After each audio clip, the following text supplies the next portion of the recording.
Battle River-Crowfoot by-election forum. My name is Leona Thorogood, and I will serve as the moderator this evening. I will do the land acknowledgement while we are waiting for our candidates. We acknowledge that we are gathered here in Stettler on the traditional lands of the Cree, Blackfoot, Saulteaux, Nakota Sioux, and Métis Nation. These peoples have lived on, traveled through, and cared for this land for countless generations. We also recognize the traditions of the Indigenous leadership grounded in respect, listening, and consensus. As we meet here tonight, we may carry forward that spirit of respect and shared responsibility in our conversations and decisions. So this is where I'm going to go off script a little bit as I'm waiting for the candidates to come on the stage. The one thing about this land acknowledgement that I really respect is that one line that says grounded in respect, listening, and consensus. I have asked the candidates to acknowledge that format, as well as I will ask the audience to acknowledge that format. Please do not cause me to become the bag from hell, which I like to do once in a while. So we don't want that. Are we ready, Byron? Yep, please. Please welcome our candidates.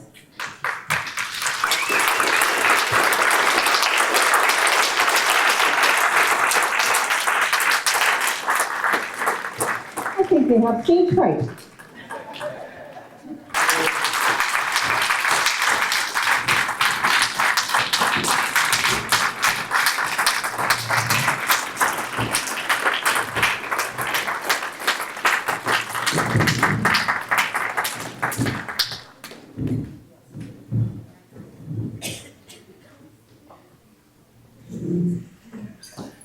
Wonderful.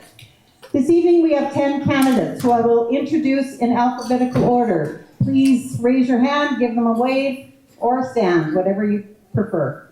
First is Grant Abram from the United Party of Canada. Jonathan Bridges from the People's Party of Canada. Bonnie Critchley, Independent. Michael Harris, Libertarian Party of Canada.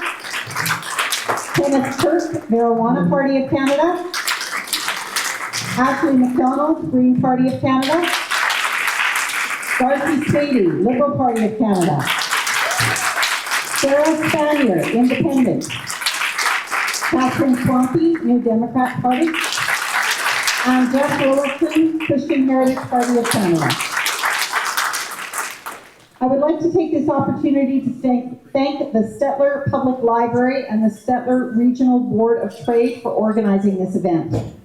Our library truly is a hub of activity, welcoming everyone from young children to seniors. Ladies and gentlemen, my name is Bonnie Critchley, and I live here. I firmly believe that in order to have appropriate representation in our riding, you need to live here. Or at the very least, if the boundaries have changed recently, live within the region. For instance, some years ago, I think it was 10 years ago, I remember when Kneehill County all of a sudden decided that they were going to set a whole bunch of pipes around so that folks who had to go to the water stations could get town water from Three Hills. They charged $6,000, I think it was, over and above municipal taxes. Now, water's kind of important, but all of these farmers and all of these ranchers and all of these landowners who were forced to pay this extra $6,000 tax, by the way, if you couldn't pay it all at once, you paid it in installments with interest. Kneehill County insisted that you had to pay this tax. And then it would be another $7,000 to run pipe from your residence to the county pipe. Why is this relevant? This is relevant because federal infrastructure grants are among one of the leading pieces on my platform. I live here. I know these issues. I've helped push trucks off of the ice mounds at the water stations in 30 below. These are things that unless you live here, you do not understand. You must live where you represent. And I live here. I've lived here for almost 20 years. So ladies and gentlemen, my name is Bonnie Critchley, and I am going to be your MP. Thank you, Bonnie. Darcy. I'll stand for the opening remarks, and I'll likely sit for the next questions, if that's okay with the moderator. My name is Darcy Spady. I'm running as the Liberal candidate here. I'm from Three Hills, and I've been connected my whole life to this riding. In fact, I'm third generation in this riding, as is my partner. So many good memories of Stettler. We used to come to Stettler to shop at Lou's and some of these other clothing stores, and they were better than the city. You know, I'm a petroleum engineer from University of Alberta, and Gulf Oil back in the day was the place. When we graduated, we all wanted to come work in Stettler, the field office, and how times have changed. But you've always had a really strong presence to the local population here in East Central Alberta. And I'm thrilled to hear about the Shop Local initiative, because I think this really, really matters, especially in this riding. But I really would like to be your local champion in a Liberal government, which is existing right now. I want to earn your trust as a local champion, and I have two ways I'd like to do that. Number one, I've spent a career in the energy industry, so I do know about methane emission. I do know about cement integrities on oil and gas wells. I do know about how they're drilled. But I'm also a farmer, and I have a crop of canola and wheat west of Acme growing right now, and commodity prices are very important. So I would like to be the representative in the government. I'm happy to be a Liberal and offering a different color of paint to this area. Growing up here, I can remember 1978 or so, we had a local candidate, but it's been many generations since people have had the option to choose a centrist candidate. I was the first ever president of the Society of Petroleum Engineers, so I've been around the world and seen the energy industry, but I want to be your responsive representative sitting on the government side in Ottawa. It's time for a positive message. Thank you. Thank you, Darcy. Ashley. Hi everybody, my name is Ashley McDonald, and I'm the Green Party candidate for the Battle River-Crowfoot. Forgive me for sitting, my hip's killing me right now, so I don't really want to stand up and be wincing the entire time. But I'm here as your Green Party candidate because I believe people in this riding have a choice to vote how they feel. They have to be given the option of every party that's out there that may be whatever part of the political spectrum you happen to be from. But I believe that rural communities like Stettler deserve real representation, like an honest, principled, and focused on the future. You know the land, you work hard, and you care about your families and your neighbors. The Green Party respects that deeply. We are calling for a new approach, one that builds a clean economy without leaving rural Canada behind. That means investing in renewable energy right here in Alberta, supporting farmers through sustainable practices, and expanding local food systems that more value stays on our communities. We're also fighting for affordable housing, rural healthcare access, and a tax system that puts fairness before loopholes. This isn't about East versus West. It's about doing what's right for people and for the land we all depend on. Stettler deserves a future where your kids can stay, work, and thrive. That's the future we're building. This is our moment to demand climate action, to foster social equality, and to rebuild a democracy where every vote matters. Fellow Albertans, the future is ours to shape, and together I'm ready to lead the way with you.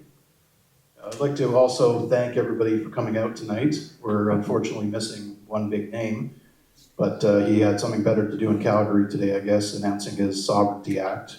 But who knows, maybe he'll show up if you guys end up voting for him. You never know. Thank you, Ashley. Michael. Thank you for inviting me out on the stage here, guys. I'm a kid from the city of Drumheller, but let me tell you why I'm running in this election.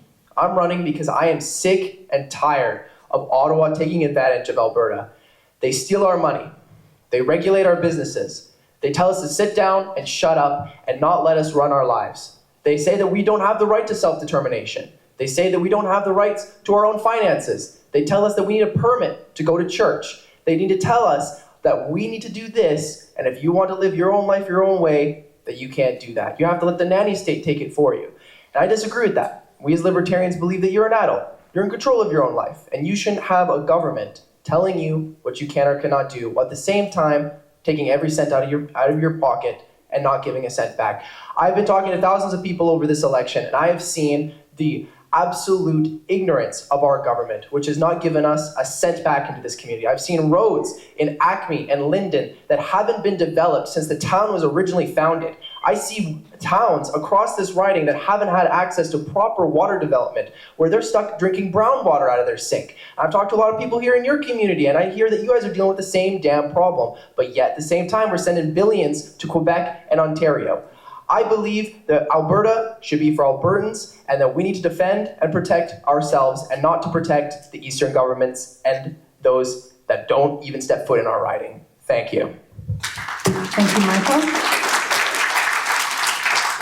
Catherine.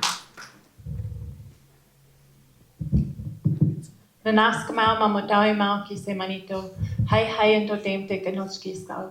Mesiga sun pisa maya peosquel, egua okamau ke higo gisigosquel. Thank you so much to the Stettler Library for setting this wonderful forum up. And thank you so much to all of the candidates who came out. I know we are missing one big name. We're actually missing around 200 names. So thank you to everybody who showed up. It's nice to see everyone come out to come and learn about what everybody's parties are coming to bring to the table. So I'm running NDP. I know it's not a very wonderful party in this riding, and we have little to no chance of winning. So why am I running? I'm running to advocate for the rest of the people. Everybody here has something that the government has been ignoring, and I'm just here to advocate on your behalf and bring up the issues that are otherwise ignored by the government, because everybody here is upset about something. And everybody at this table has something that they're running on to make Canada better. So we are all on Team Canada. Well, most of us are on Team Canada. And we want to move forward and help make our country better in whatever way.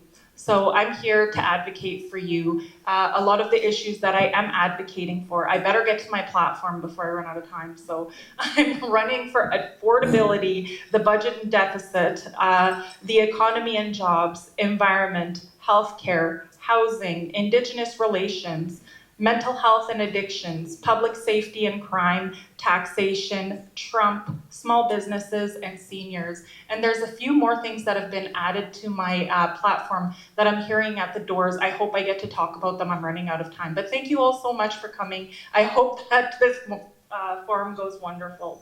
Hai hai nanaskama. Thank you, Catherine. Sarah. Good evening, everyone. First off, I just want to say thank you to the Stettler Public Library for hosting this, and to all of you guys for coming as well, taking the time out of your evenings. My name is Sarah Spanier, and I'm running to be your next Member of Parliament for Battle River-Crowfoot. Not as a political party, but as an independent voice who only answers to you.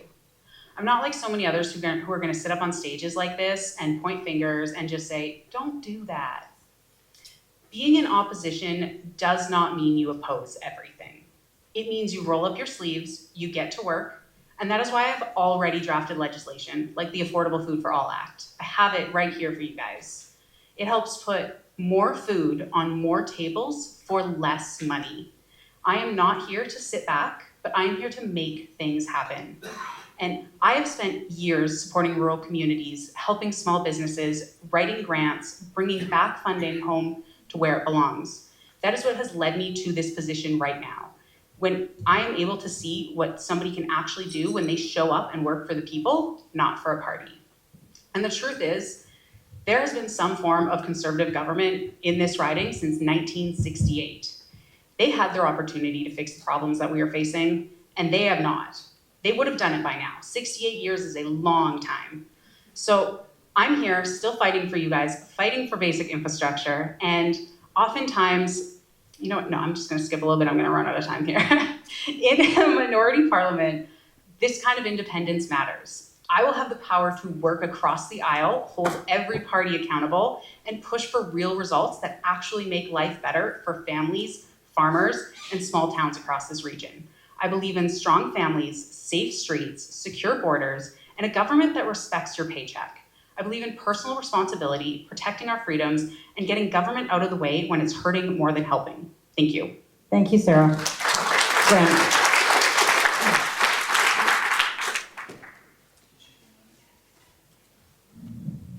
Sorry, I missed my name there. My name's Grant Abraham. It's a pleasure to be here tonight. Thank you to the Chamber of Commerce for hosting this. You know what? Community does matter, and I'm not here to try and sell you on my roots in this community. I am here to tell you that I'm a patriot, not a politician, and I'm concerned because I think our country is burning. When I look at this country, what I see are some corrosive problems. I see ideology pretending to be leadership. I see economic suicide dressed as climate control. I see high taxes, foolish spending, and destabilizing debt. I see two-tier policing. I see a tattered constitutional credibility in this country. I see fragmenting unity. I see the abandonment of 300,000 Jews in Canada to anti-Semitism. I see the mocking of religious Canadians. I see a declared reset, post-national agenda to unravel your sovereignty. I see rampant foreign interference. And I see a liberal leadership that's having a race to bring you into the New World Order. Do you know what any of those things are, even? That's what's unraveling our country. I see the absence of any filament of a response from the opposition party. And I see a Conservative Party that has lost its ability to conserve anything, let alone faith, family, or freedom. And so what do we need to do? We need to create a pathway to a sovereign Alberta that can actually be a lifeboat to rescue the rest of Canada. We need to lose the crown, establish a constitutional republic. We need to stop equalization. We need to unleash our economic power and energy. We need to make Canadians wealthier and life more affordable, buy houses, engage your dreams, build family, strengthen our military and secure our borders, return to responsible immigration, recognize multiculturalism has failed, support strong families, and defend life. We want to Thank reforge you, Grant. Canada. That you're done.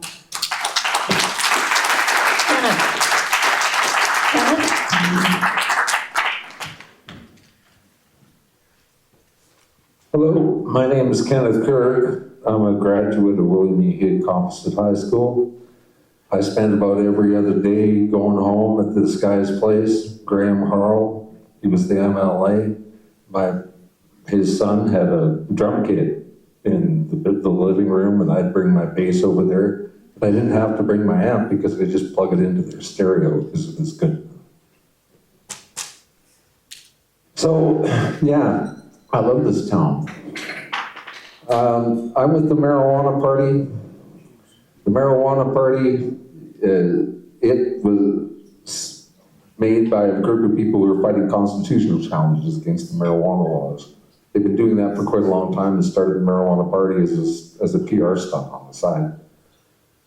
And basically, we beat the marijuana laws eventually in court with the people in the marijuana movement. And that happened about halfway through the reign of Stephen Harper. And Pierre was in power at that time, and all of the members of Parliament at that point in time had an obligation to write new legislation to reflect the fact that the weed laws had been struck down in court. But instead, they lied and they told the public that the weed laws were still in place, and they let the cops roll into people's homes for 5 more years, which I believe is the worst crime that weed ever was in the first place. Now, it's kind of hard to debate a guy who's not here. But I'm here to complain about Pierre Poilievre. I have a hard time pronouncing his name. Lack of respect for the rule of law. This guy here. Kenneth, thank you very much. Yeah. Thank you. Ladies and gentlemen, my name is Jeff Willerton. I'm going to stay seated because I'm reading my script. Anyways, I'm the proprietor of a small marketing company, the author of 4 books, including the underground bestseller Fix Canada, and a veteran of both the Canadian Armed Forces and the Canadian Taxpayers Federation. If If you remember only one line from tonight, I hope you remember this. If you always vote for the lesser of two evils, you'll always have an evil government. The red team and the blue team aren't just evil, they in fact work together. Brian Mulroney, for instance, climbed on board the climate change bandwagon when he signed the Rio Declaration in '92, leading directly to Justin Trudeau's economy-crushing carbon tax in 2019. In 2007, Stephen Harper, along with one Pierre Poilievre, signed the United Nations Sustainability Act, leading to Chrystia Freeland declaring a third of Alberta off limits to development a few years ago. In 2009, the same Stephen Harper signed what was called the Codex Alimentarius. This seemingly innocuous legislation about the labeling of food and drugs paved the way for the red team's assault on our natural health products industry in 2023. So one team sets up the shot, the other takes it. That's how it works when you have two major parties that are wings of the same bird.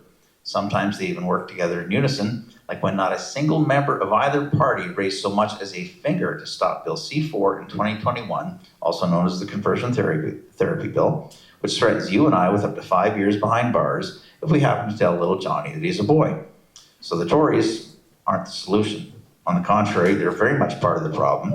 Both they and the red team have been working together for decades to land us in this carbon tax, gay-worshipping, freedom of speech crushing hell in which we find ourselves. How did we get here? By bouncing between the blue team and the red team these 158 years. How do we get out of this mess? By thinking outside the box, obviously, but better parties can't take power without winning their first seat. In my closing comments, I'll tell you more about the Christian Heritage Party of Canada, which I believe to be the best outside the box. Jeff, you're done. Jonathan.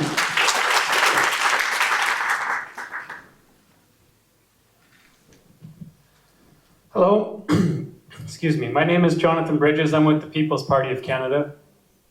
Our platform is based around four things: freedom, fairness, respect, and personal accountability. I'd invite you all to go and look at our website to read our many platforms. I don't have near enough time to go through half of them even in this 2-minute stretch. But I do believe that our system of government isn't really flawed. It has the power to be a great system. However, parties have hijacked that system by insisting that most of the time all of their members vote the same way in the House of Commons. The People's Party of Canada will not have a party whip, which means that we will be able to vote the way our constituents ask us to vote, or at the very least the way our conscience tells us to when we get into the House of Commons. Will it make for a bit more messy democracy? Absolutely. Will it lead to a much better one? I very much believe it will. Looking around this country, I see the media trying to tell us that Alberta needs to hate Quebec. The East needs to hate the West. Christians need to hate the Muslims. The European descent people need to hate the Indigenous people. This is not the way Canada is supposed to be. My parents came from the East, from Prince Edward Island, and I've been across this country several times. Most of the people I talk to have a lot in common with me, all the way across this country. So I believe that the People's Party of Canada can be a great party because we have people that used to be Liberal. We have people that used to be NDP. We have people that used to be Conservative. So we can bring all of these people together and create a better Canada. Thank you, Jonathan. Timers, please keep the 2-minute clock going just for this next bit. In light of the interest from constituents, we regret that Mr. Poilievre had previous commitments in Irma on this evening. We did reach out to him and anyone else who could not attend this evening for a 2-minute opening statement. I only received one from Mr. Poilievre, and I will read that now. So if you can reset the clock at 2 minutes. If I go longer than 2 minutes, I'm shutting myself up.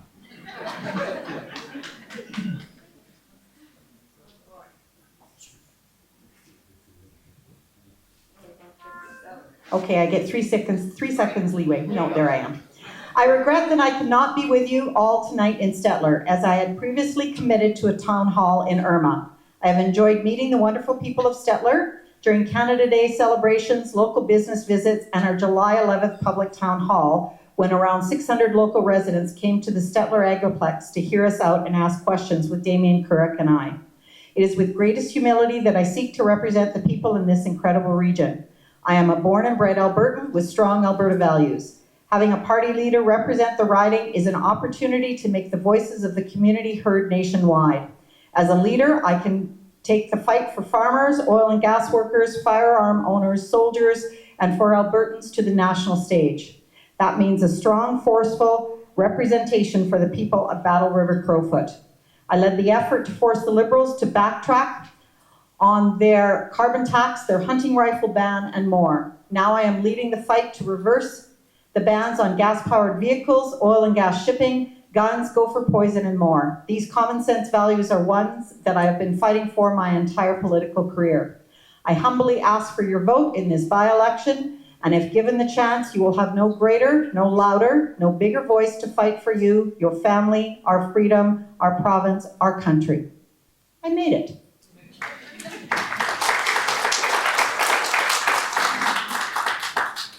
We will now move into the questions that have been submitted electronically.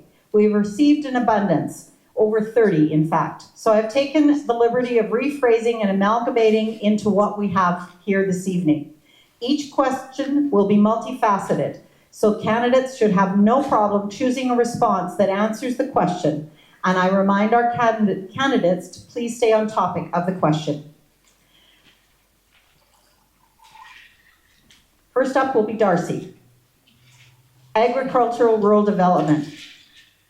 How would you approach balancing innovation in agriculture with food supply shortages, transparency in labeling for consumers, supply management, both nationally or internationally, and safety health concerns over products used to enhance commodity production? And this falls right in place with the legislation that I already have drafted and ready to go, the Affordable Food for All Act. What that would do is it would hold big grocers accountable with actionable fines, and it would, let me find my words. It wouldn't be run by the government. It would be run by a third-party organization that would be consumer-based, consumer complaint-based. It would also add GST to your prices so you have a better idea of what you're budgeting and what you're paying up at front. And it would end food waste. So grocers, they throw out approximately 60% of food waste. And that is stuff that can go back into the food system. That is stuff that is still edible. That is stuff that we deserve. And it is something that I will fight for, and I will ensure that everybody has more food on their table for less money. Thank you. Thank you, Sarah. Members of the audience have suggested that maybe we're holding the mics a little bit too close, so please maybe have them about 4 or 5 inches from your mouth. I think that's a good volume. Is that okay? Okay. Next up is Kenneth.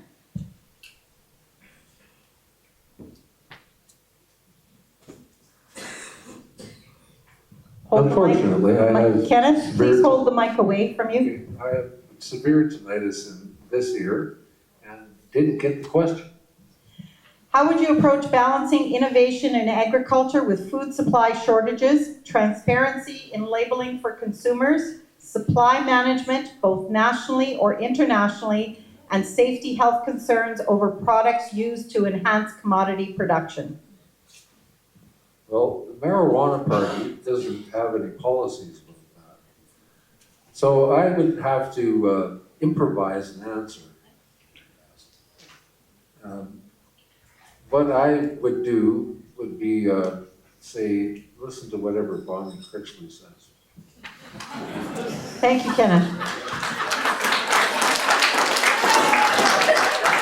I just want to remind candidates that if you don't have an answer, you may pass.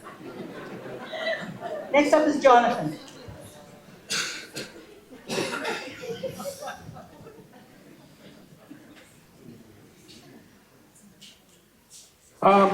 When it comes to food, that's incredibly important to us, especially in this region where we produce so much of it. We obviously produce a lot of food for the entire world. So it is rather sad that there's anybody in this area that is struggling to put food on their own table. As one of our previous guys mentioned, supply management is a big issue. It also makes it very hard for anybody that wants to say get into dairy. It would cost me millions of dollars to even have the right to start one. I will also point out, innovation is great, but we need to be careful. I have 3 children that cannot have wheat from the store, yet if I go out and buy my own organic wheat, I can grind it, they can eat it without any issues at all. Guess what? It's the same thing with milk. Don't ask me how I know, because I'm not telling you. So we need good information for all consumers on what is actually in their products. Thank you, Jonathan. Next up is Bonnie. Oh, what a gentleman. He even turned it on for me. Just out of curiosity, how many folks here have had to use food banks?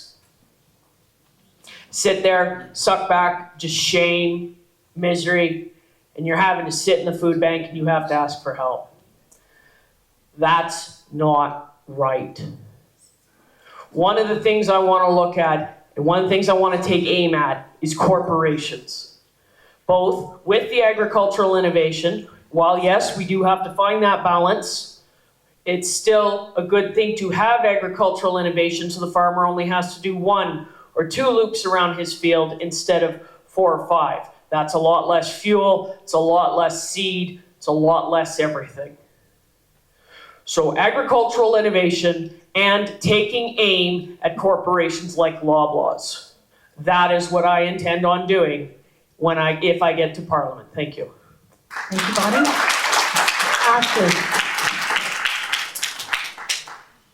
Ashley? All right, thank you very much for that question. I think that we can all agree that Canadians need healthy, nutritious, and affordable food. But each successive government that most of us, everyone in this room has lived under, has done almost nothing to protect their basic access to food. With food insecurity on the rise and short-sighted government policy that has prioritized corporate profits over the welfare of laborers, animals, and all Canadians who just want to feed their families safely and affordably. So a Green MP would fight to strengthen local and regional food systems and farmer protections, as well as build and expand food processing, storage, and distribution infrastructure, as well as increasing Canada's food self-sufficiency by replacing 1/3 of food imports with locally produced foods by creating a system of regional food hubs. And as Bonnie mentioned, food banks. I think we all need to recognize that food banks' very existence is a sign of a broken system.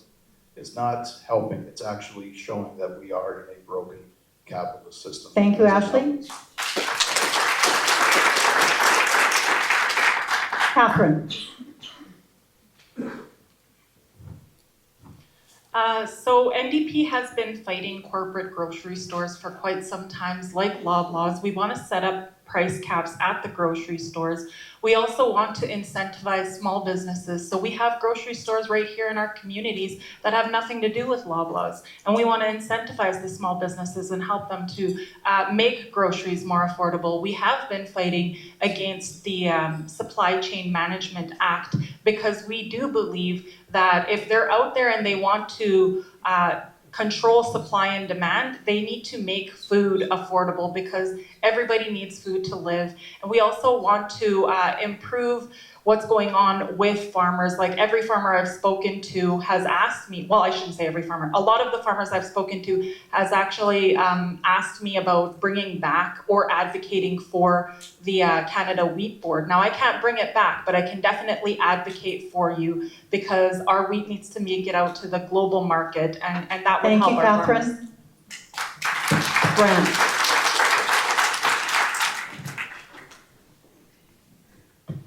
Grant?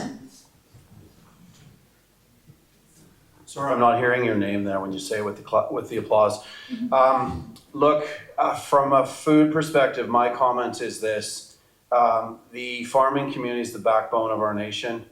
We need to protect farming families. We need to ensure there's food security.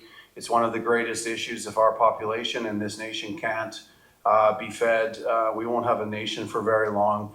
We need to make sure that we are thinking about capital gains tax and ensuring that farms can actually pass effectively and efficiently financially from one generation to another. We need to incentivize young farmers.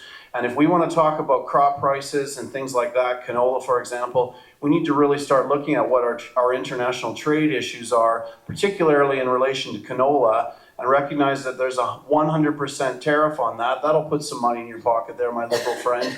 But we actually need to understand that there's foreign interference going on in this nation that's impeding the issue of the discussion about tariffs. Thank you, Grant. And Jeff. Seeing as how I don't have notes, I'll stand up. The country that can't feed itself will not long be a country. So putting food on the table is the most important job of our government. Tariffs play a role in that. We have farms. There are farms in the U.S. I don't say we. They have there are farms in the U.S. that produce more of product A, B, or C than do some of our entire provinces. They could undercut us, sell their product at a loss for a few months, drive our farmers out of business, and soon we won't be feeding ourselves. So tariffs play an important role in ensuring that that doesn't happen. And so their existence is almost, goes without saying, the level of them is a matter of debate. So supply management is another issue. There's good and bad and everything, and that also needs to be looked at and dealt with. What to do with the farmers that have invested millions and millions of dollars in their quota, I don't know. But I'm sure there's a solution for it. But again, we need tariffs on products coming in from the States.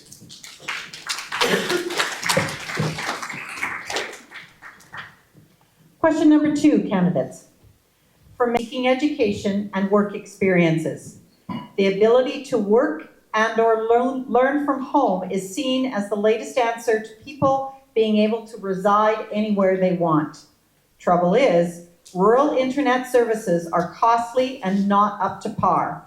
What are the solutions and how will they be funded? We will start with Ashley. I'll be flat out honest, that's one question I did not prepare for. So I don't have an answer ready to go. But I do know that the Green Party does have it as part of our platform, that we do believe in expanding broadband to rural and northern communities. I'm not gonna lie to you, so I'm not gonna try and make up some answer to the rest of this, but it is part of our platform. Thank you, Ashley. Sarah.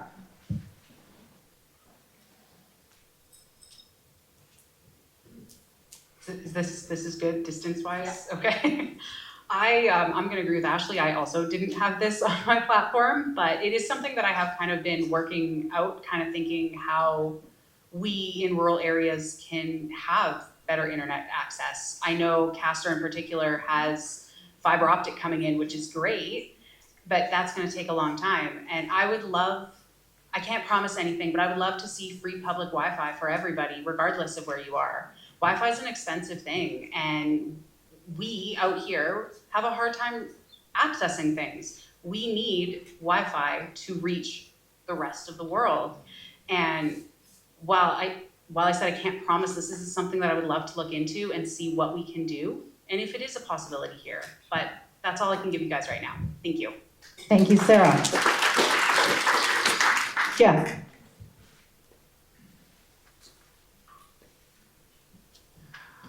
Also not on my radar. But Wi-Fi is something everybody needs in a connected world. And I haven't given this a moment's thought, but yes, we, of course, as it is affordable and available, we need to get it, make it more available for more people. And that's all I have to say about that. Thank you, Jeff. Darcy. Thank you. Tech drives innovation, and people here in East Central Alberta in small businesses will drive the need for internet, similar to housing. We need houses, we need more housing, but there's the chicken and egg of getting the house in. So I'm thinking specifically from the oil and gas point of view and the rig point of view. When I was in the field here, we used to have satellite, and then it moved to easy access internet. So I think the key here is the small businesses, the oil and gas operations, to some degree the farming operations, will drive the need for those companies to have the internet, and that will pull through the benefit. I was just reading in the Herald today, there was an article by Chris Marco about the oil pipeline and how full it is. And the Precision CEO, the big driller, he said, we're looking at adding 20 rigs to Alberta and industry-wide 80 rigs, which is 200 jobs each. Well, a modern rig is full of internet connections, full of data connections. So to me, it's so important to get the economy record for small businesses to pull that in. Thank you. Thank you, Darcy.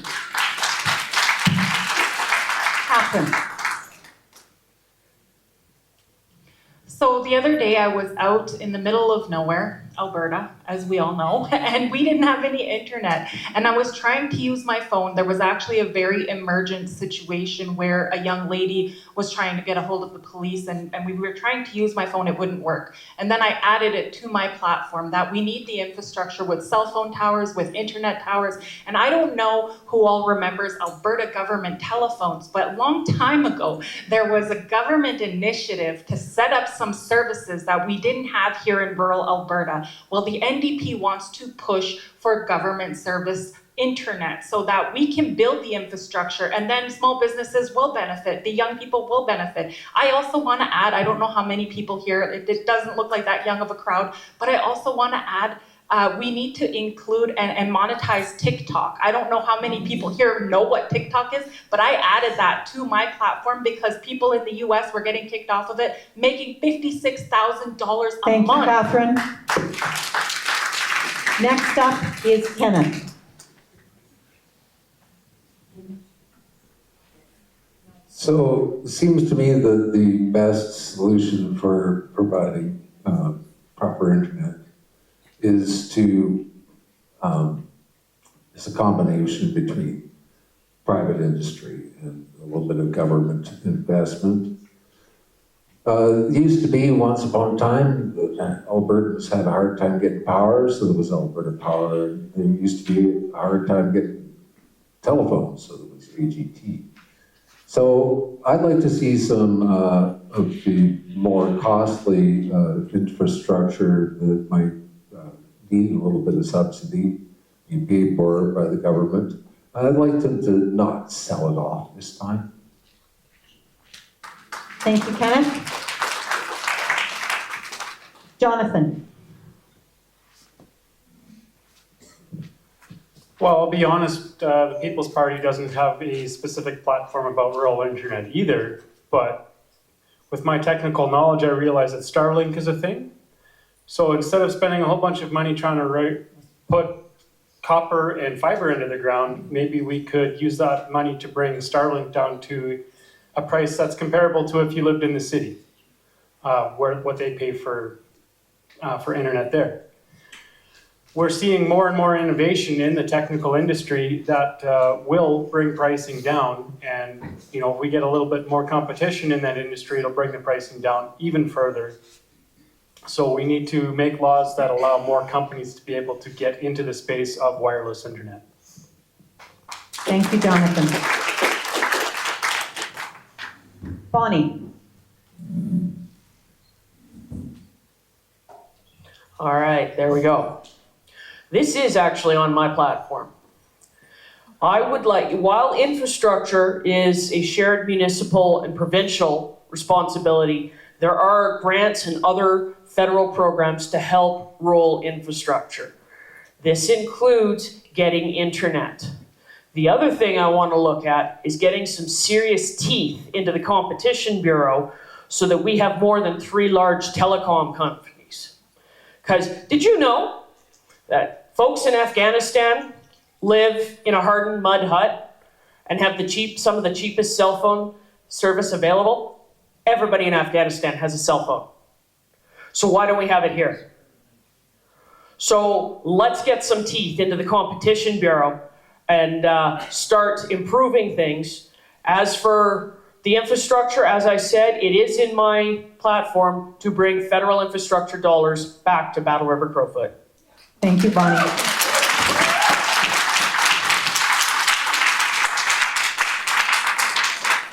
Grant. I didn't turn it off. It's good. Thank you. Bonnie's right. Canada has some of the most expensive cellular services in the world. But what we need to do is recognize that the internet actually empowers innovation for business, and it enhances education. It allows a networking and community across this nation, and we completely need to put the hard wire infrastructure into the ground. We need fiber optic. It's not that hard to run fiber optic cable and to connect it across this province. And I'll tell you something, if we actually look at the $20 billion that we have right now that we're sending to Ottawa to support the dysfunctional infrastructures around this world, we could have that done very, very quickly, in addition to the infrastructure for hospitals or education or anything else that you want to talk about. So it's time for a broader discussion on this issue, but internet is essential for the rural communities. I'm there for that. Thank you, Grant. Last, Michael. Thank you. I've come to your community 5 times now. I'm very blessed to be able to come here and speak with you guys. But I like to joke that your guys' community is like the eye of the storm. If you go anywhere around this town, it's an internet dead zone. There's some areas where you drive an hour and there's no telecommunication networks. And like Bonnie was saying, it is a local and provincial issue. But the problem is that our local and provincial governments have been robbed of our money by this Eastern government. Through equalization and through their rigorous taxation systems, our Albertan governments have been taken advantage of, where all of our money, all the money out of our pockets have been taken from us and sent east. So what money do we have to upgrade our telecommunication networks? Nothing, because we don't have any. But what I would do is, if I was elected to be your MP, I would be in Ottawa every single day to advocate for you, to make sure that we have the proper telecommunication network so we can get some actual, honest-to-God Alberta revitalization here in our rural communities. Thank you. Thank you, Michael. Okay, candidates, the next question is a little bit of a long one. Canadians are increasingly frustrated with the rise of divisive, hyper-partisan politics that are the worst aspects of political posturing. Western alienation, problems with election processes, Senate reform, and proportional representation have all been identified as concerns. Will you commit to working collaboratively across party lines, putting the interests of all Canadians ahead of party loyalty, and rejecting the polarizing tactics that are undermining trust in our democracy? If yes, what are your proposals for change? And if no, why do you feel the system is working? Oh, I'm excited. This is my favorite one. There's a reason I'm running as an independent, ladies and gentlemen, and that is because of this question. Because the party politics, the team politics in this country has got to stop.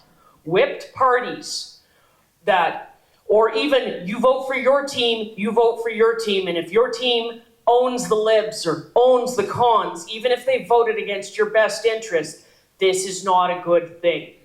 We as constituents need to hold our representatives responsible.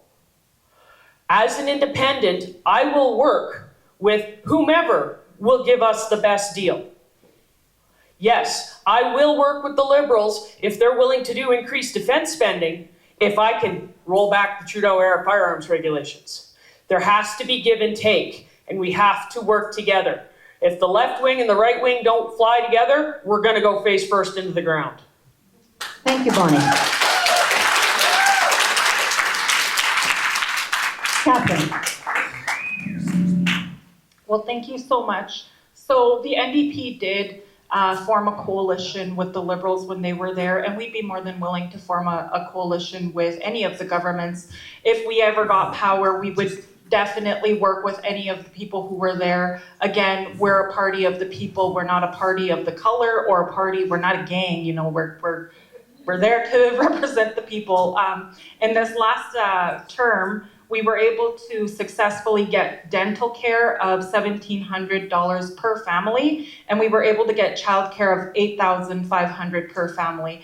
And I feel like there's more that we can do. Again, we're there to represent the people, not specific parties. We're willing to work with everybody. I feel like we all have a lot more in common than we do as people rather than as opposition. So thank you. Thank you, Catherine. Darcy. Leona, in answer to your first question, yes, a strong yes. I will work across party lines. I have had a long career in oil and gas, and I like being part of a team. Sometimes the team goes this way or that way, but being part of a team means you're inputting into the solution. And I would look forward to working with all parties at the committee level, in Parliament, but sitting on the government benches. So rather than waiting until it comes into the House to be voted on, I want to be part of the committee process with your concerns. I'm Darcy Spady, I'm from Three Hills, and I don't want to be Prime Minister. I actually prefer to be making the sausage that turns into the policy as a team. I do know the MPs to the south of here, and I would love to work with them on common East Central Alberta issues. I think this is the way that we can bring the country, we can build stronger, we can bring the country together from east to west and north and south. Thank you. Thank you, Darcy. Next three will be Grant, Ashley, and then Kenneth. Grant? I would like the question repeated if I could, please. Sure. Canadians are increasingly frustrated with the rise of divisive, hyper-partisan politics that are the worst aspects of political posturing. Western alienation, problems with the election processes, Senate reform, and proportional representation have all been identified as concerns. Will you commit to working collaboratively across party lines, putting the interests of all Canadians ahead of party loyalty, and rejecting the polarizing tactics that are undermining trust in our democracy? If yes, what are your proposals for change? And if no, why do you feel the system is working? Well, that's an excellent question because it opens up the issue of trust and whether we actually have a system that is not divisive and not polarizing, that's being driven by Ottawa already. And I think that Albertans know and Western Canadians know that things are polarizing, and they have been for a long time. You've paid nearly $1 trillion into the polarization machine, and there's a great dissatisfaction. When I look at Canada, I've seen an infrastructure that I loved betray us in the form of the constitutional undermining and the Charter of Rights and Freedoms. At the convoy, I've seen things happen that my parents or my family went to Europe to ensure wouldn't happen to fight, in terms of coercion into medical treatment and punishment actually that defied our charter. So I want to know, and here's a question I think for the room, is the truth about what's going on in Canada actually divisive? And if Thank you, Grant. You're finished. Ashley.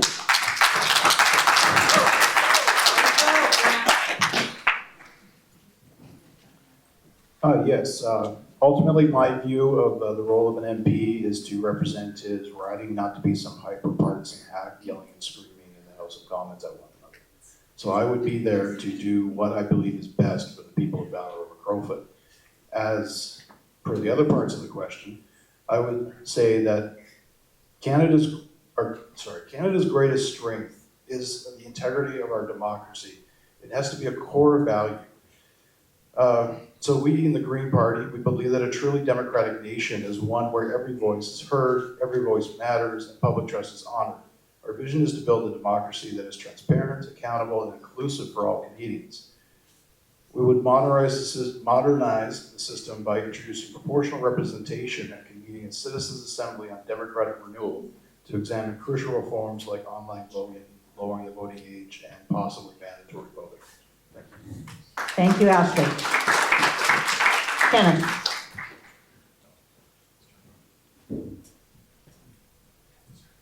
The Marijuana Party is a radical centrist party. And that's because marijuana doesn't care what your politics are. Marijuana is medicine. And medical use doesn't care what party you support. So we've had a policy of strategic voting now for 21 years. We're willing to work with any party that makes it so that our constituency, the marijuana community, doesn't have to suffer persecution anymore.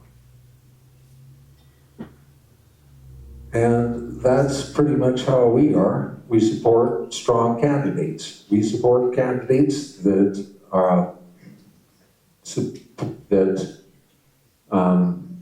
are for freedom and stand for our values, and that's why we're willing to work with Bonnie Critchley in this election. Thank you, Kenneth. Order of the last four will be Michael, Jeff, Sarah, and Jonathan. Michael.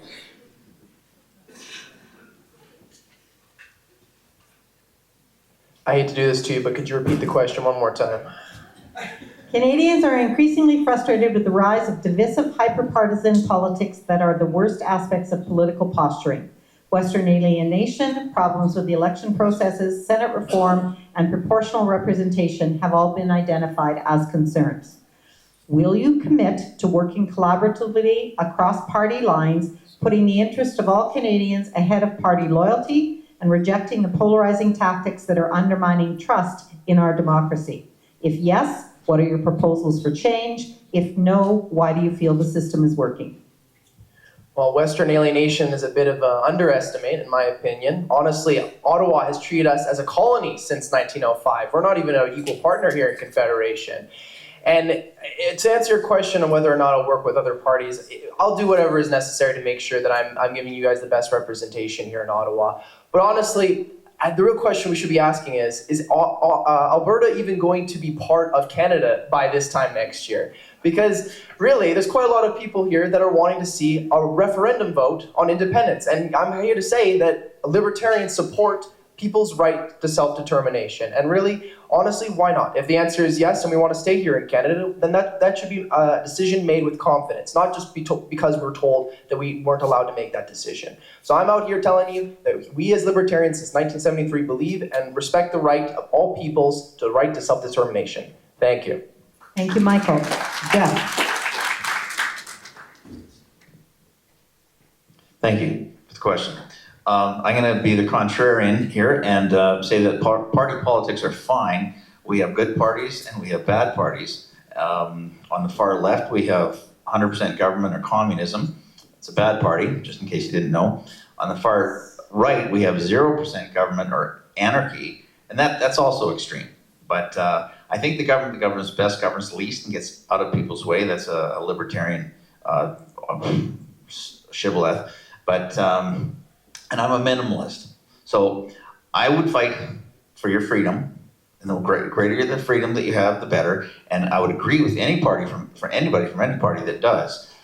But I would not be voting across the floor with liberals and socialists, who I think are steering us towards communism at the end of the day. So we need smaller government, more affordable government. We need a greater level of democracy. We need genuine conservatism in this country is what we need. We haven't had it for a long time. Thank you, Jeff. Sarah.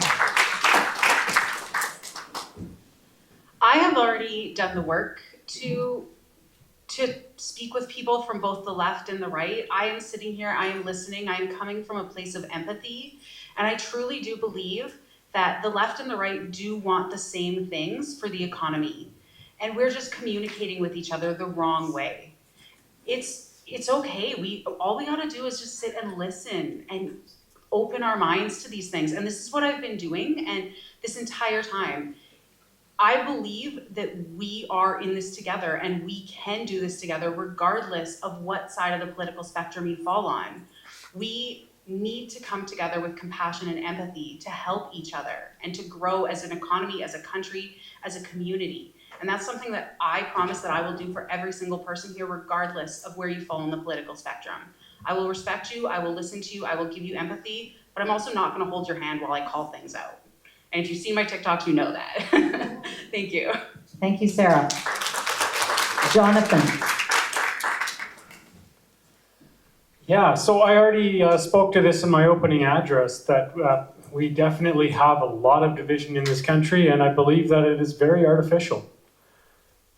As far as what I would do about it, so, political reform is something we need. I'm not going to pretend I know all the answers at this point. I simply don't have enough time in the day to educate myself on everything that can possibly happen at this point. If my job is to go to Ottawa and perfectly represent you, then I would have a lot more time to dedicate towards this sort of thing. I would definitely work with any party that puts forward a good idea. I will put that out there. Something else to end the division? defund the CBC. Stop paying the media from the government coffers. We need media that is standing on their own feet so that they can get out a message that is true and accurate as opposed to supporting a government. Thank you. You may not agree with what a candidate says, but you don't have the right to boo them.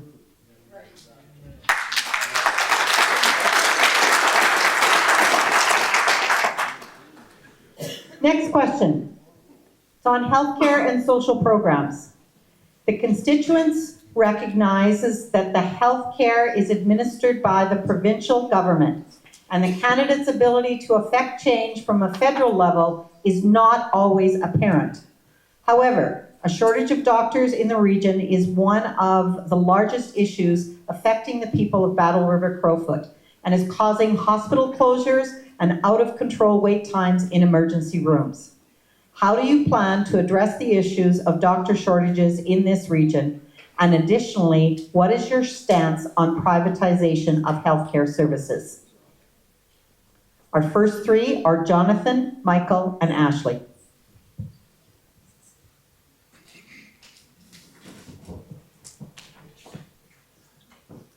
Yeah, so doctor shortages, obviously huge.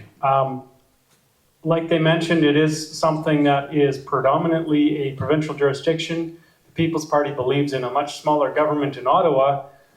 We would see a lot more money stay in each province. You know, one of the ways we could do that is by allowing GST to disappear, and provinces use that money themselves, so they instate their own provincial sales tax to pay for their own healthcare. So that is one thing. We also need to make it more accessible for people that are already in this country that have medical licenses to be able to prove that they're worth having here and that they can be in the system as opposed to driving taxis. That doesn't make sense. I also see a lack of bringing people up from within our own country. I know when I was in high school, there was a lot of people that were thinking about becoming nurses, couldn't do it because there was a hiring freeze going on at the time. There's a lot of big problems. Thank you, Jonathan. Michael. Thank you. Well, first to answer your question on privatized healthcare, as libertarians, we support a bit of a hybrid system where we support having free healthcare for those that can't afford it and those that need obvious healthcare through triage. But if people have money to be able to afford faster or better education, why should we not allow private clinics? It just makes sense. That way people that can afford better healthcare can still get it, because regardless, we still see people going to the States to get that same healthcare, because right now we're waiting longer than 8 hours just to see a doctor, for heck's sakes. But really, the main problem is that we're not getting enough students to be in our education system to be able to become doctors and nurses. We see a lot of wait lists because it's blocked up by either foreign exchange students or whether or not our education system is not actually building enough rooms for more students to come in. So that's the main problem, is that we're not actually expanding our education sector. And obviously it's a provincial issue, so it's entirely Daniel Smith's fault. But at the end of the day, our federal government can do a... Thank you, Ashley. Sorry, Michael. Ashley, your turn. The Green Party fully believes that it's time to deliver on real universal health care that's public, equitable, and for everyone. As a Green MP, I would fight to pass a guaranteed access to a family doctor by passing a new Primary Care Health Act. I looked it up today, and there are currently 3 doctors in Stettler accepting new patients. But that's more, there's probably so many people without a doctor right now that those 3 could actually accommodate. It's absurd. One thing we need to do is make it easier for foreign trained doctors, nurses, and so on to actually come here and do their thing. As it goes for privatization, you know, where are the people trained? They're trained in the public education system. There'll actually be a bigger drain on the public system, as well as the private clinics charge more for these procedures than the public has to pay for those procedures. So it sounds like a good idea. I understand where the attraction comes from, but it Thank does you, not Ashley. work.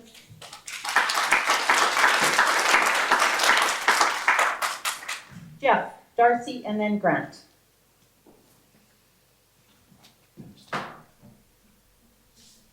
Thank you for the question. We'd have more money for doctors if we didn't abort our future and sexually mutilate our youth. That's two things.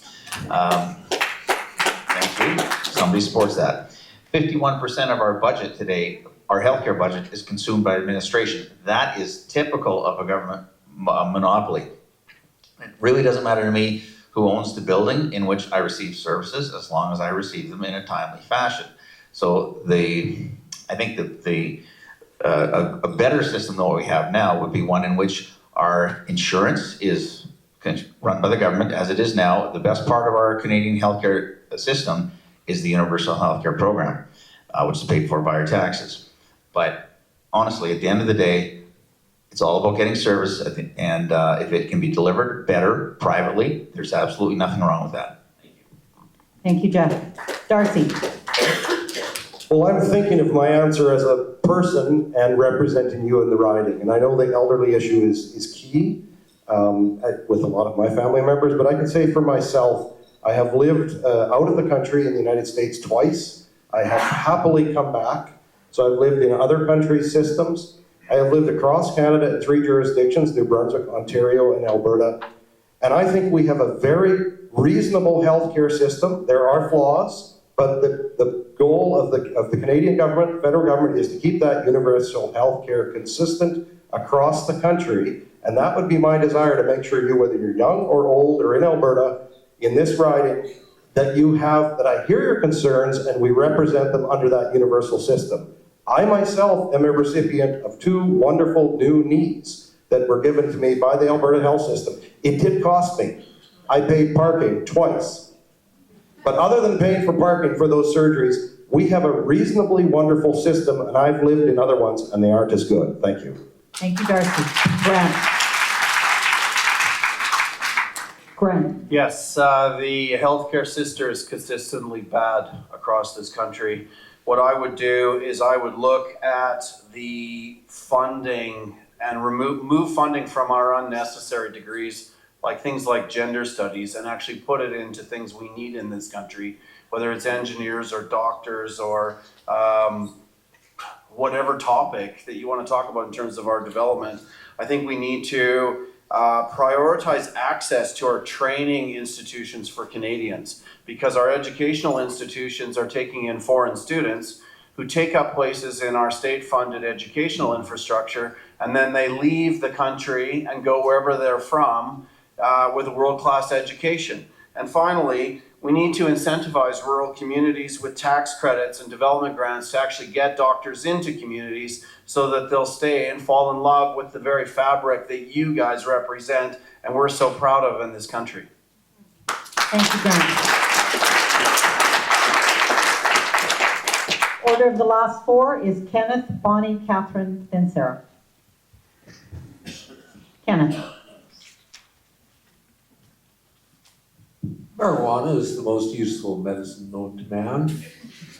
And it's, according to a member of my band, Dr. Reaper, Dr. Lester Grinspoon, the world's foremost expert on medical marijuana, who is now deceased, it could replace up to 50% of the pharmaceuticals that are presently being prescribed.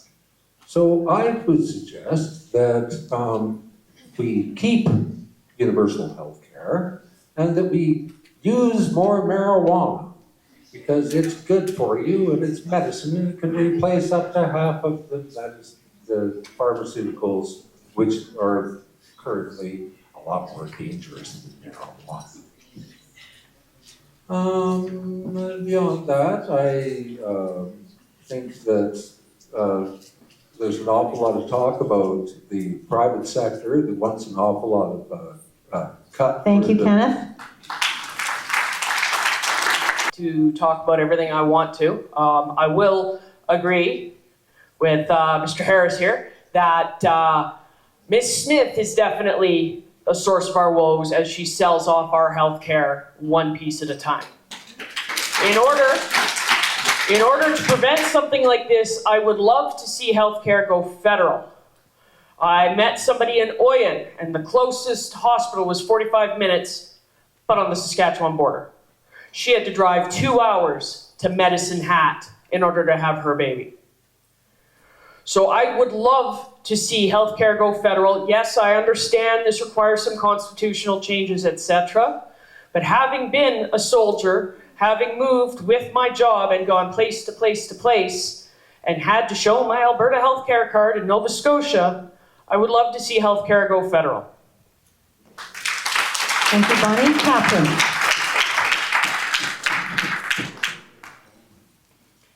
Canadians are proud of public health care and the public health care that we built together, but privatization and decades of underfunding have led to a crisis that other parties are ignoring.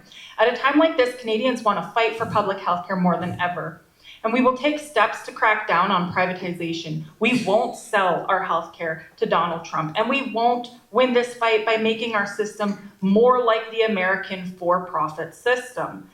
NDP promised 4 years ago to fight for pharmacare and dental coverage, and we never stopped, and now millions of people will benefit. We also want to fight for your mental health.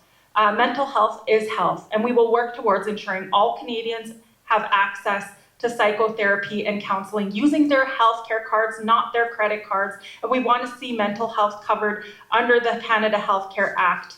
And we want to see more prescription medications like mental health drugs expanded under a national pharmacare program. Thank you. Thank you, Catherine. Sarah. A lot of people up here talked about bringing internationally trained in doctors, which I completely agree with. But I don't see any of the candidates who talked about what would happen specifically in Battle River-Crowfoot for these healthcare professionals that will be coming here. I would like to look at writing grants and applying for funding for housing assistance, for student loan forgiveness, for career development programs, and for competitive and fair compensation here in Alberta, here in rural Alberta. Because we need to attract the doctors to our area and have them stay. And this is how we're going to do it. Alberta is one of the few provinces that doesn't have student loan forgiveness for healthcare professionals. And as an independent, that's a leverage piece that I can use in the House of Commons to get more funding for here, to get my vote for people. I want to ensure that we have people who will stay here, who will build our economy, and who have the tools to get there, because they will need help to get there. Thank you. Thank you, Sarah. Next three will be Sarah, Catherine, then Grant. The question: what would you do in Ottawa to curb or stop losing manufacturing and jobs in Battle River-Crowfoot to foreign products flooding the Canadian market, trade tariffs, companies failing to disclose origin of product, and lack of industries in Canada to make us self-sufficient? That is a big question. So what I would try to do is I would try to build up our rural economy that we need. That would come with grant writing. That would come with bringing in legislation like the bills that I already have. That would be fighting to keep people here within the riding. It can be done. It can be done so easily. There's money in the budget that has just been left sitting there. It doesn't involve raising taxes. It involves somebody who is willing to go in, to apply for the grants, which I have experience doing, bring the funding back, help the people here who need it, and continue along that. That is how we are going to grow our economy for the better and for everybody, so we can have that small town life that we all want. The reason that we came, or we were born in this area. I moved here willingly because I wanted a small town lifestyle. And now I want to fight for everybody else here and bring that back, because we all deserve that. Thank you. Thank you, Sarah. Catherine.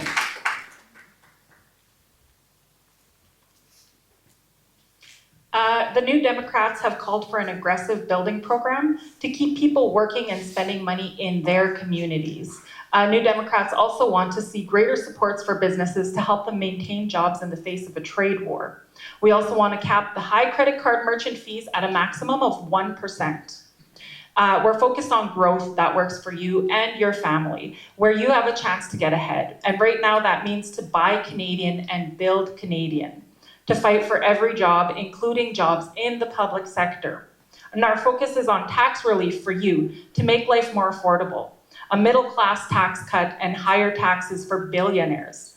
No GST on diapers, home, heating, and other essentials. And we'll make sure that the very wealthy pay more so that we can invest in services that you and your family need.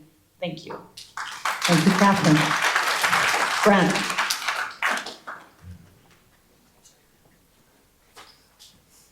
Look, we have to recognize that globalism is the reason that all of our infrastructure and engineering infrastructure has been moved offshore, because we bought into a lie that we could buy things cheaper than we could make them, and that has what's driven everything to Asia in terms of our trade. And it's going to take a little while to repatriate that infrastructure. But I think the most important thing in this conversation is to recognize that those ideological changes in terms of removing our actual ability to produce things has weakened this nation. And there is an idea that we are creating a dependency on government. And if you listen to some of the conversations on here, in this panel even today, you'll hear about grants being given, an application for federal funds, and the reality is that this nation is being subsidized by you. We have great economics in this infrastructure, great economic Thank you, Grant. Next three, Jonathan, Bonnie, then Kenneth. Jonathan.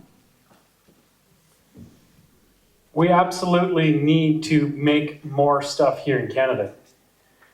What the People's Party proposes to do, and what I propose to do, is to pay off the national deficit, pay off the debt, reduce the size of government, which then reduces taxes.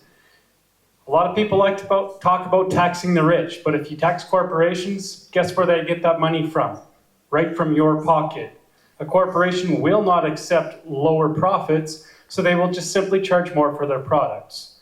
But if we can reduce taxes overall, more of that money will go back into industry, and we will see businesses grow and flourish in this country.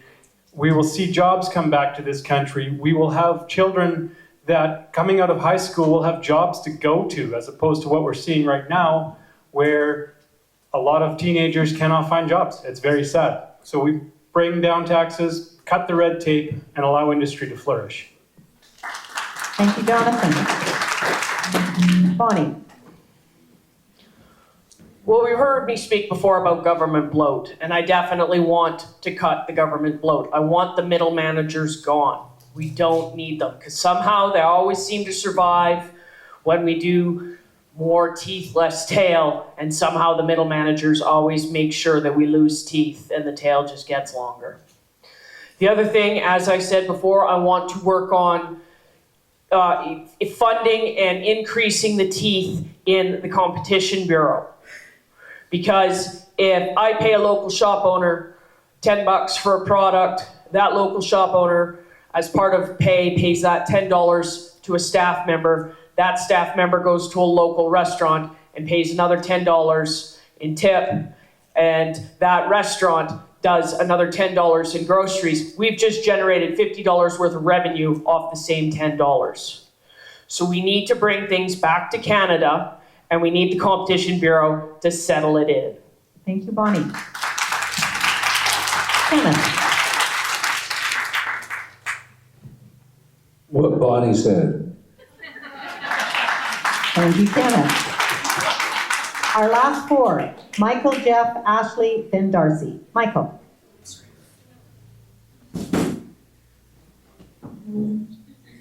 The truth is, here in Alberta, our businesses have been that business owners are going bankrupt. And that is the result of both our federal and provincial governments. Because we have to pay an exorbitant amount of taxes to the government. I've heard a lot from a lot of my other candidates here talking about why we should increase taxes. Well, that's going to drive all the investment away. Why would anybody want to set up a business here in our town or here in our riding when they have to already pay into an exorbitant amount of tax rates, and then they're going to be told that they're going to have to increase it? Also, we have to deal with a huge amount of regulation in this country. Like I mentioned earlier, supply management. It's going to be incredibly hard for new farmers to be able to set up here in this riding because they can't actually produce what they want to produce. Libertarians want to enforce and expedite the free market economy we have here in Canada to make sure that you, as a business owner, are able to produce what you want to produce so you can provide for your community and so you can bring home a profit. Thank you. Thank you, Michael. Jeff? Christian Heritage Party advocates the elimination of income taxes and business taxes to be replaced with a consumption tax, what we call a fair tax. It is the fairest system available because if you don't want to pay taxes, you don't go buy things. You want to buy a coffee, you pay taxes. You want to buy a car, you pay tax. You want to buy a house, you pay tax. But if you don't want to pay tax, you want to save your money, you can because you can keep your whole paycheck. I don't think there's a better plan out there to stimulate the economy, not just in Battle River Crowfoot, but across the country. I think the whole country would thrive under a system like that. Thank you. Thank you, Jeff. Ashley?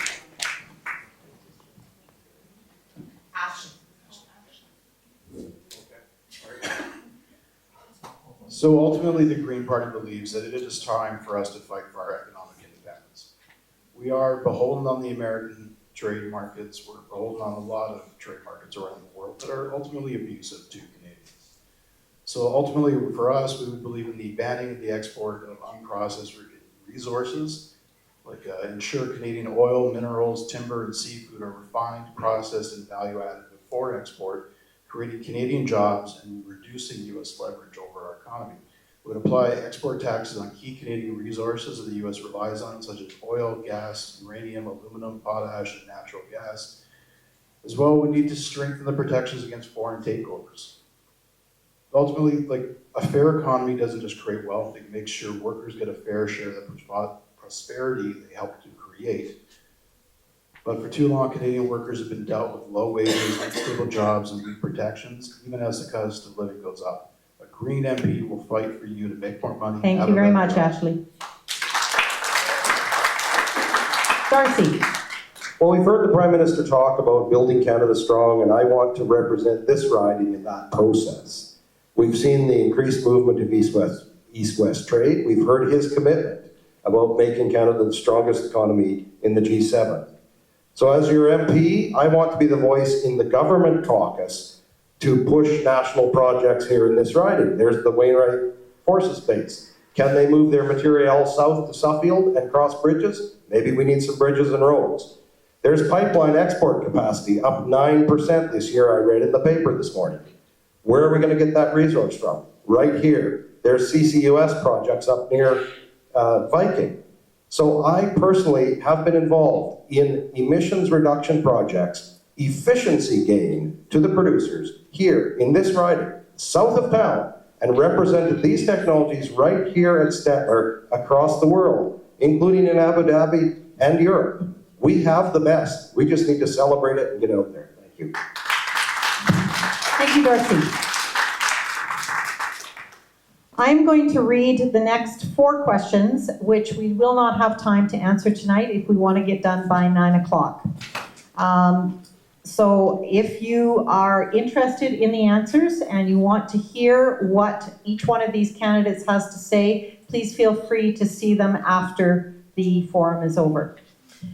Question number 6 was the population of Battle River-Crowfoot reveals that we are multicultural and have multiple ways of being families, and are part of our rural community life. Public policy, education, and leadership can make a difference in acceptance versus unhealthy attitudes.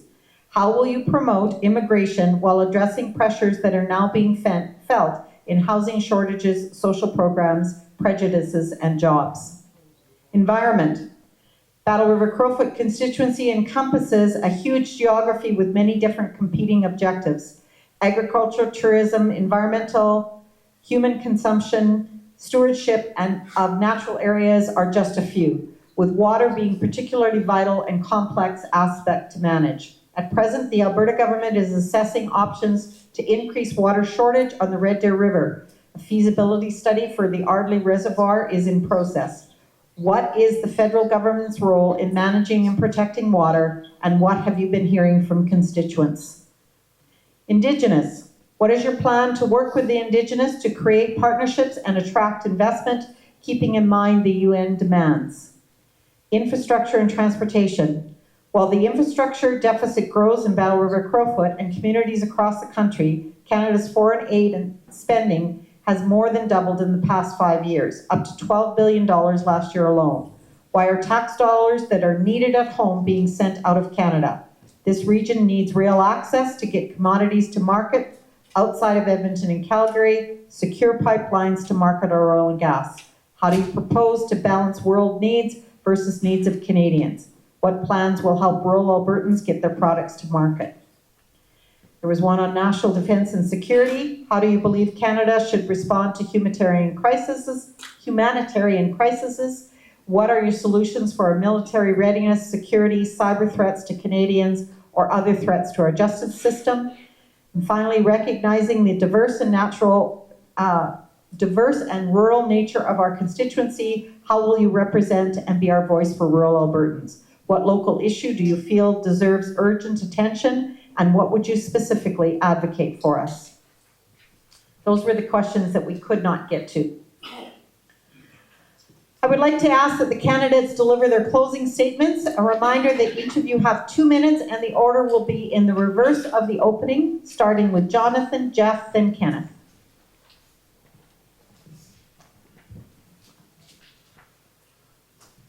Canada is one of the richest countries in the world. We don't necessarily have that money in cash, but we have more resources than just about any other place on this planet. There is a proverb. It says, a wise man leaves an inheritance to his grandchildren. Instead, our governments for the last 157 years or so have been running deficits, causing our debt to go up further and further and further. So instead of leaving an inheritance for our grandchildren, we are in fact stealing from our grandchildren, making them pay interest for a lavish lifestyle that we have not yet earned. The People's Party would see a much smaller government. We would seek to eliminate the national debt, not just a deficit, but actually eliminate the debt, reduce taxes. The average Canadian family is currently paying somewhere in the neighborhood of 43% of every dollar you earn goes to a tax of one kind or another. A lot of middle-class people don't pay income tax very much because they get a lot of it back through different subsidies. However, we pay a lot of consumption taxes, we pay a lot of taxes on carbon, and you know what? They removed it from our bills, from our gas and for our cars and for our heating for our homes. However, industry still has to pay that. Well, like I said before, industry is just passing that buck on to you. So we need to completely eliminate so many of these taxes so that your money, your hard-earned money, stays in your pocket. And we can then be a wise nation that leaves an inheritance to our grandchildren. It's time to put a commoner in the House of Commons.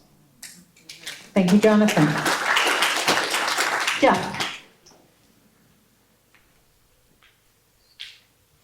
Ladies and gentlemen, in my opening statement, I explained how the Tories and Liberals have been working together for decades to bring us to our current state of affairs. This, of course, includes society's embrace of the culture of death, in which, as I say again, we abort our future, indoctrinate and mutilate our youth, and euthanize our past. Now, you might be familiar with the parable of the Good Samaritan. In it, there's a wounded man in a ditch who had been attacked by robbers, and the upstanding religious people of his day walked right past him. I assume they were late for synagogue or something. But thankfully for him, a Samaritan with a functioning conscience took pity on him and helped him out. Now, that man in the ditch today isn't a man. Today, he's a boy who's had it drilled into his head since his first day of school that he might be a girl, or maybe like Mark Carney's daughter, whose daddy paid for the operation. He's one of the 2,000 young girls in this country who's had their breasts cut off after years of said indoctrination. Or maybe he's that little old lady who's about to be paralyzed by Dr. Death before her lungs fill up and she drowns in her own fluids, which I'm sorry to report is the reality of maid deaths. Those are the people in that ditch today, confused, over-sexualized kids, the depressed, the elderly, and you have an opportunity to be that good Samaritan for them by sending the first CHP candidate to Ottawa. If you do, millions of Canadians will learn of CHP's existence for the first time. Some good pro-life Tory MPs will probably cross the floor to it. God willing, we'll run a full slate of candidates in the next general election, making it a de facto referendum on these and many other issues on which we have until now had no say. As C.S. Lewis said, when you're on the wrong road, moving in the wrong direction, the smart thing to do is turn around, find the right road, and continue thereon. My name is Jeff Willerton. It's an honor to represent the Christian Heritage Party of Canada, aka the Right Road, and I ask for your vote. Thank you and God bless. Thank you, Jeff. Kenneth. I was in an old folks home in Camrose. Kenneth, back. Oh, sorry. I was in an old folks home in Camrose, and I asked Pierre if he could vote in the election. And he said, to sum it up, no, maybe, yes, maybe. Hey, assistant, can I do that? Oh, we'll get back to you on that. Oh, and make sure that you post that video on Facebook. So I nodded my head. Anyway, so he slimed his way right past the old folks there and didn't answer the question. Kenneth. Well, sorry. Anyway, what happened was I was a registration officer back in April of the elections, and I know who gets to vote in an election or not. And there's no way you can tell me that Pierre didn't know whether or not he could vote in the election. Like, seriously, a national leader doesn't know whether or not he gets to vote in an election? No, he didn't answer honestly. He takes us as chumps, us people from Battle River-Crowfoot. He thinks that we're a bunch of ignorant rednecks who are going to believe his BS. There's the math. There's only one way that he gets beat, and that is if everybody votes strategically. I want you to not vote for any registered party in this election, not even my own. I want you to vote for Bonnie Christian, because she's the only one that has a chance of beating Pierre. Thank you, Ken. Next three are Grant, Sarah, and then Catherine. Grant. Well, let me just say this. We've had 70 years of the finest conservative thinking in this country, and it has led us to a place that is broken. We're in debt. We don't understand how our Constitution actually works anymore, and I'm a lawyer. And I think the best way that I can describe where we're at in this province is like a person standing deciding whether they should balance and step off the boat. We've been talking about independence in Alberta for a generation or two. And the reality that we have to see now in as Albertans is that boat that we've kind of been unsure of and are paying for is having holes drilled in it. Post-nationalism, the New World Order, the foreign interference that's not being confronted are all holes that are going in the boat. And the reality is that at some point, the only place in this country that has the resiliency, strength, freedom, and will to actually step out and salvage itself is Alberta. And I'll tell you what, if we do that, we'll establish a constitutional republic, we'll liberate ourselves from a broken system, we'll have the resources to actually make this province secure, and we will have a lot of green grass that the rest of this country will be looking at when the wheels fall off their economy because we're not sending our money. And they will be joining a new Alberta, a new nation under the constitutional framework that Albertans set. And this is the way we're heading. We need to look at these bigger issues. A lot of these questions tonight don't actually engage the geopolitical reality. We have a US president that's telling us that we will be the 51st state because the Americans are worried about security at the northern border and the destabilization of security in North America. And so when are we going to start having the real conversations about what's really going on? Thank you, Grant. Sarah? First off, I want to say thank you to Stettler Public Library, to all the candidates up here, to every single one of you that came and took your time out of your evening. Thank you. And to the people of Battle River-Crowfoot, we deserve better than the same old politics that we have seen. For almost 60 years, conservatives in one form or another have held this seat. And yet too many problems remain unaddressed. I am not here to simply oppose for the sake of opposing. I am here to get to work, to deliver real solutions like my Affordable Food for All Act, and to bring resources back to our community where they belong. As an independent MP, I will not be silenced by party politics or told how to vote. I'll be a voice for you, standing up for strong families, safe communities, secure borders, and a government that respects your hard work and your values. If you want real representation, somebody who listens, shows up, fights for you, somebody who doesn't flip-flop and say that their platform is subject to change, I am ready to work. It is time to stop waiting for things to change, and it is time to start making them happen. Let's show Ottawa that Battle River-Crowfoot will not be taken for granted any longer. Thank you. Thank you, Sarah. Catherine. Oh, thank you so much. Thank you to Stettler Public Library. Thank you to everybody who's here. Thank you to all of the candidates who are out here. I do want to say that I understand I'm probably not going to win here. Let's not beat around the bush. Again, I'm here to advocate on issues that are otherwise ignored by the government. I'm going and I'm meeting people. I've been in 52 communities, including Stettler. I was already out here twice, knocking on doors until I face people who will chase me out of town. And you know, if there's anything that we're learning from this experience, it's tolerance.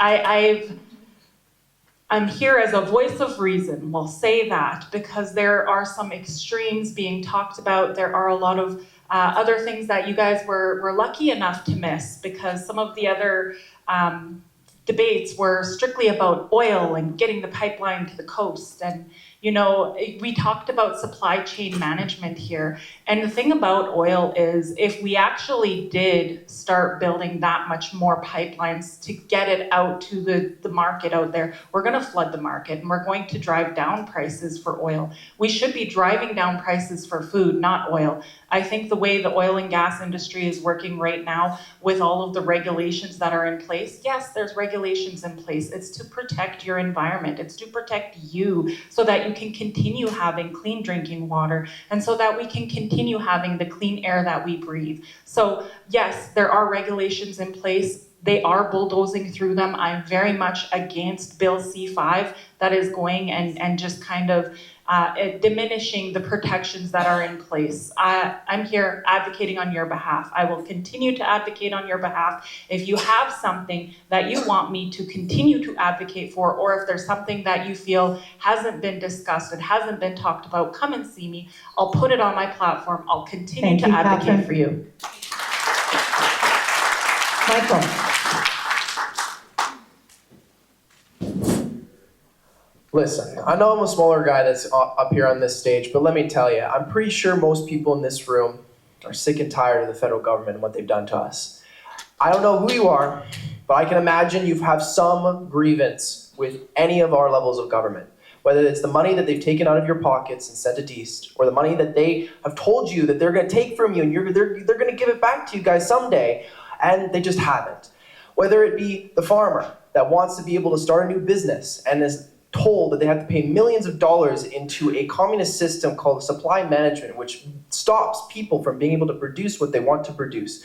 Whether it be the availability of healthcare, where we could have better healthcare in this province, but we have $6 billion that's stolen from us every single year and sent to Quebec. They have better healthcare than us, and I wonder how they get it.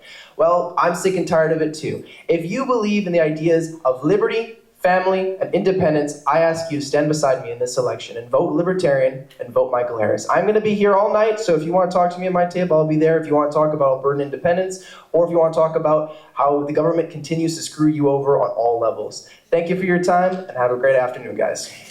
Thank you, Michael. Oh, and by the way, we're not going to be here all night. Ashley. Hi, everybody. Thank you again for the opportunity to speak with you tonight. I truly do feel that Stettler represents what's best about Canada. It's community, hard work, and deep ties to the land. The Green Party isn't here to tell you what to do. We're here to listen, to work alongside you, and to build a future that includes rural Alberta, not sidelines it. We're offering a bold but practical vision, clean energy projects that create local jobs, real investments in housing and healthcare, and a government that serves people, not just the well-connected. The challenges we face, climate change, rising costs, division, require more than politics as usual. They require courage, cooperation, and honesty, and that's what we stand for. We're ready for leadership So if you're ready for leadership that puts community and sustainability at the heart of everything we do, I invite you to vote green. So let's build that future right here together. Another thing I'll say too is there's a lot of fine people up here on the stage. Just because the last 60 plus years have gone conservative doesn't mean it has to again. Take a time, think about what is truly in your best interests. Like Catherine, I recognize I ain't gonna win. I'd be lucky if I get 1%.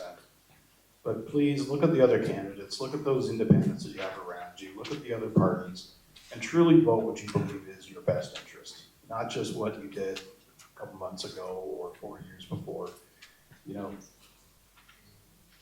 We live in a broken system and it needs to be fixed. And the only way we're going to get it fixed is by showing them that we're sick and tired of their BS. Thank you. Thank you, Ashley. Darcy. My name is Darcy Spady. I'm from Three Hills, and I don't want to be Prime Minister. I would just love to be your responsive representative in the federal government, on the government benches after this election. And because it's not a general election and the Liberals are in the government, I would sit immediately in the government caucus. That is a benefit.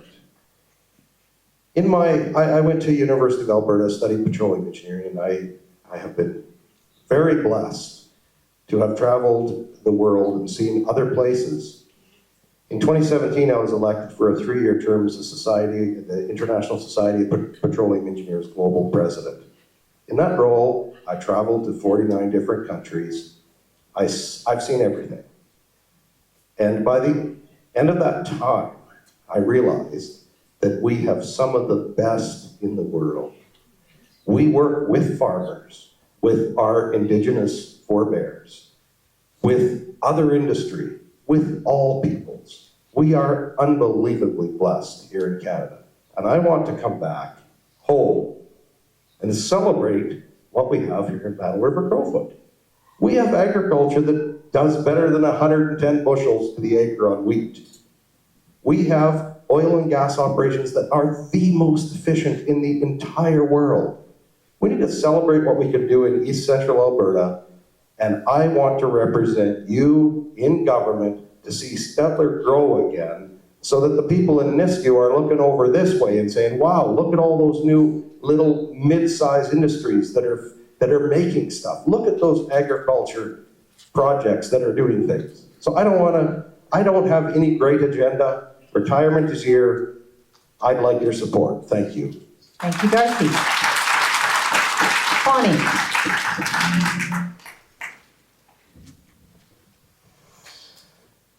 All right, I see a lot of heads nodding, so I'm going to make this as quick as I can.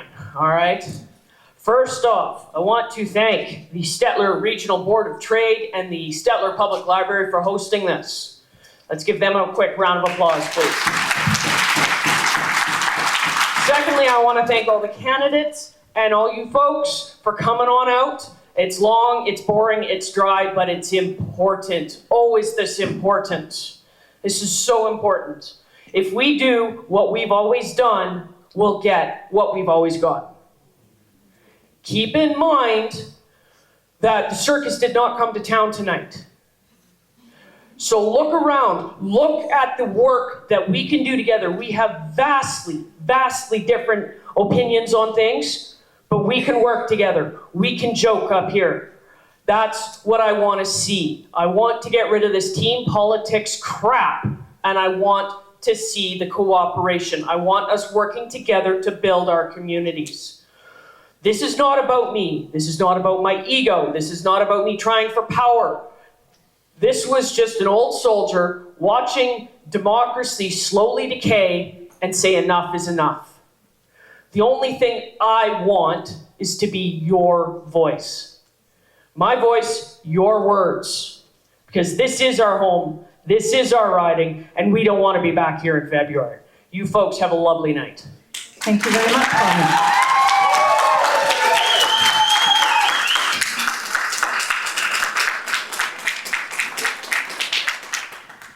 I want to thank you, candidates, who who've been able to attend here this evening, and we understand that this is a really hectic time for all of you.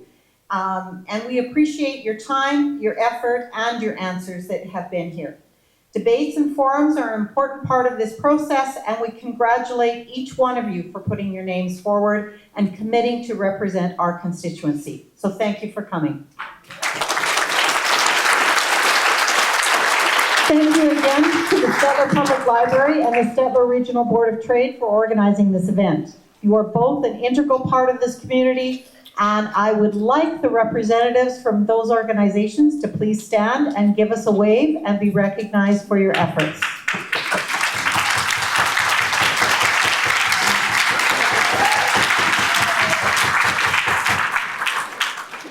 But most of all, I want to thank you, the audience, for attending this evening so that you may make informed choices on August 18th.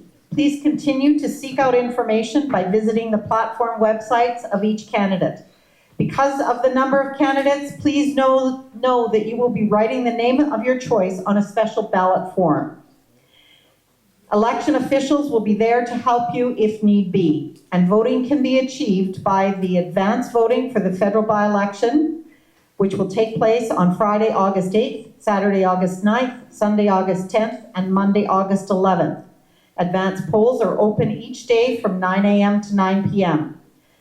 Electors vote at their assigned polling stations. You can find the address of your assigned polling station on the back of your voter information card or by visiting elections.ca and entering your postal code. To vote, electors must prove their identity and address, and the list of accepted IDs is online with Elections Canada. Electors can also vote early at the local Elections Canada office